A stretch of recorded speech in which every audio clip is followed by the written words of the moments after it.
Project جو ہے جی وہ خیبر پاس اکنامک کوریڈور کا پروجیکٹ ہے. یہ ایک 100 کلومیٹر آڈ کی موٹر وے بن رہی ہے وچ will connect Peshawar to Torkham, لیکن یہ ایک براڈر پروجیکٹ کا حصہ ہے. دوشنبے تک ہماری سینٹرل ایشین ریپبلک تک ہماری کنیکٹیوٹی بنانا پرپز ہے, جس کے لیے کیرک کا ایک انیشیٹو شروع ہوا ہے جو central Asian regional economic cooperation کا ایک پاکستان کا گورنمنٹ آف پاکستان کا انیشیٹو ہے. اس میں کنٹری بلاکس انوالو ہیں. ہم اس روڈ کو جو خیبر پاس اکنامک کوریڈور جسے ہم کہتے ہیں, جو یہ اسٹریچ ہے, ہمارا پرپز ہے اس روڈ کو ایک ٹرانسپورٹ کوریڈور کی طرح چھوڑنا نہیں, بٹ اس کو ایک اکنامک کوریڈور اور for the benefit of the people the adjoining districts یہ بنانا ہے. The complete project is designed along those lines. یہ جو فیزیبلٹی اسٹڈی آپ کو دکھائی جا رہی ہے, these are the preliminary findings of some primary and secondary data. ہم لوگوں سے ملے ہیں, ان کی خواہشات کیا ہیں, ہم لمیٹیشنز کو مد نظر رکھتے ہوئے ڈسٹرکٹ ایڈمنسٹریشن کی, ہمارے جو کسٹم اور FBR کے ادارے اس میں انوالو ہیں, ہم ان سب کو مد نظر رکھتے ہوئے ایک ماڈل پچ کر رہے ہیں. وہ ماڈل تو یہ کہہ رہا ہے کہ یہ ویزا فری ہونا چاہیے. آیا اس کی پاسبلٹی آگے بنتی ہے نہیں بنتی, کیونکہ یہ ایک بہت ہی it's a very what we call a fragile and conflict ridden area.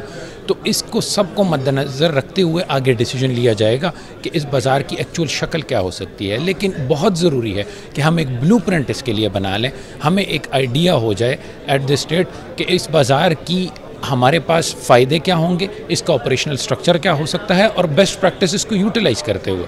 جیسے آپ نے دیکھا کہ یہ بازار ایون رچ کانفلکٹ زونز میں بھی ہے, ایران افغانستان کے بارڈر پہ بھی ہے, بنگلہ دیش اور انڈیا کے بارڈر پہ بھی ہے, یورپ میں اچھے بارڈرز پہ بھی ہے, اینڈ ایون ان افریقہ جو جہاں پہ بارڈرز کافی فریجائل ہیں ان پہ بھی یہ بارڈرز بازارز ایگزسٹ کرتے ہیں. یہ آئیڈیا ایک مانا جانا اکنامک ڈیولپمنٹ کا آئیڈیا ہے for the local community, and this is something we want to replicate. Community دیکھیں کراس دا بارڈر ہماری افغانستان اور پاکستان میں ایک ہی ہے, زبان ایک ہے, کچھ کلچرل کیوز ایک ہیں, and this is very common of border areas. آپ کسی بھی بارڈر کو اٹھا لیں, یوزلی بارڈرز پہ ایک کمیونٹیز ریزائڈ کرتی ہیں because cultural lines have been drawn before national lines. اس دونوں کمیونٹیز کو ہم نے مد نظر رکھتے ہوئے یہ ڈیٹا کلیکٹ کیا ہے. ان دونوں کمیونٹی کی ولنگنس, فارمل انفارمل ٹریڈ کو مد نظر رکھتے ہوئے ہم نے ایک آئیڈیا لیا ہے how to best condition this border for the benefit of both sides, Afghanistan and Pakistan. ہمارا پرپز یہ تھا کہ ہم اس انالیسس کو سٹارٹ کریں, ایک انیشیل پوائنٹ ڈھونڈیں اس بات کو آگے لے جانے کے لیے. دیکھیں ہماری سوچ آگے ہے کافی سالوں کی. موٹر وے بننے کا مطلب یہ ہے کہ ہمارا کنٹینر ٹریفک بڑھے گا, ہماری ٹریڈ بڑھے گی. افغانستان کے ساتھ نیٹ پازیٹیو ٹریڈ اور افغانستان کے ساتھ ہیوج ویلیو ٹریڈ رکھنے کا پرپز یہی ہے کہ یہ ہمارے دوست brotherly and right next to اس نیبرلی کنٹریز ہیں. ملک ہمیشہ نیبرلی کنٹریز کو ساتھ چلتے چلتے بہتر ہوئے ہیں. ایسا نہیں ہے کہ آپ کو ویکیوم میں ایک ملک بہتری کی طرف جا سکتا ہے. ہم جب اس انیشیٹو کو دیکھتے ہیں تو بارڈر بازار کو بھی ہم اسی نظر سے دیکھتے ہیں کہ اس میں فائدے دونوں بارڈر کی اس سائڈ اور اس سائڈ دونوں کمیونٹیز کے ہوں گے. اور اسی کمیونٹیز کو جو ہم کہتے ہیں باٹمز اپ اپروچ, وہ بہت ضروری ہے تاکہ روڈ کی بائن ہمارے پاس آ جائے. ہم چاہتے ہیں کہ کمیونٹیز کل کو اس روڈ کو پراسپیرٹی کا ذریعہ دیکھیں, نہ کہ صرف ایک شاہراہ دیکھیں جو کہ سینٹرل ایشیا کو ہمیں کنیکٹ کرے. یہ تو چونکہ بیسکلی یہ ورکشاپ تھی کچھ گراؤنڈ ورک کی پریزنٹیشن کے لیے. انہوں نے ہمارے پروجیکٹ کیپیک نے اس کے اوپر فیزیبلٹی اسٹڈی کی. چونکہ یہ ایک آئیڈیا خیر اتنا نوویل تو نہیں ہے, بہت سی جگہوں پہ بارڈر بازار اسٹیبلشڈ ہیں, پاکستان میں بھی اور اکراس دا گلوب بھی ہیں, لیکن چونکہ یہ علاقہ ایسا ہے, یہ مطلب اس کی اپنی پیکولیرٹیز ہیں, تو فار دیٹ ریزن ایک ڈیٹیلڈ جو ہے وہ انہوں نے کیا, فیزیبلٹی اسٹڈی کی, اس کو ڈسکشن کی. ہمارا تو چونکہ پروجیکٹ ہے تو ہم تو اس کو اون کرتے ہیں, اور ہم یہ ایکسپیکٹ کرتے ہیں کہ یہ ایک اگر ایکٹیویٹی چل پڑتی ہے تو یہ ایک سنو بال ایفیکٹ پیدا کرے گی.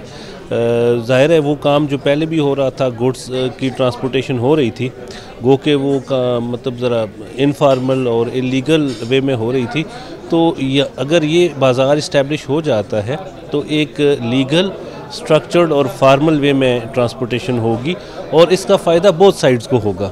جو ہماری community this side of border ہے اور دیٹ سائڈ آف بارڈر ہے, تو ان دونوں کو اس کا فائدہ ہوگا. اور ایک سیف ماحول میں ایک ریگولیٹڈ حساب کتاب میں ہماری ٹرانسپورٹ آف گڈز بھی ہو سکے گی، کاروبار جنریٹ ہوگا، یہاں پہ اکنامک ایکٹیویٹی ٹریگر کرے گی، اور اس سے لا محالہ دونوں ملکوں، دونوں سوسائٹیز، دونوں قوموں کے درمیان یہ ایک طرح سے سی بی ایم بھی ہوگا، کانفیڈنس بلڈنگ میئر بھی ہوگا، اور میرے خیال میں اس خطے میں امن لانے میں اور ڈی ریڈیکلائزیشن میں بھی یہ اس کا بڑا رول ہوگا۔ جو لوکل کمیونٹی ہے ان کا یہاں پہ صدیوں سے کاروبار، بارڈر آر پار کا جو بھی لوکل طریقے سے ہوتا تھا وہ تو جاری تھا۔ ابھی جو یہ نیا ٹرمینل بن گیا اس میں کافی تبدیلیاں ہو گئی، اور جو لوکل کمیونٹی ہے اور ڈیلی ویجز پہ جو کام کرتے تھے ان کے لیے ابھی تقریباً اس میں کام نہیں ہے، کافی بندشیں لا رہے ہیں وہ، اور ایک گیٹڈ آپ سمجھے کہ وہ بن رہا ہے یہ ٹرمینل، اس میں آنا جانا بھی کوئی آسان بات نہیں ہوگی نا۔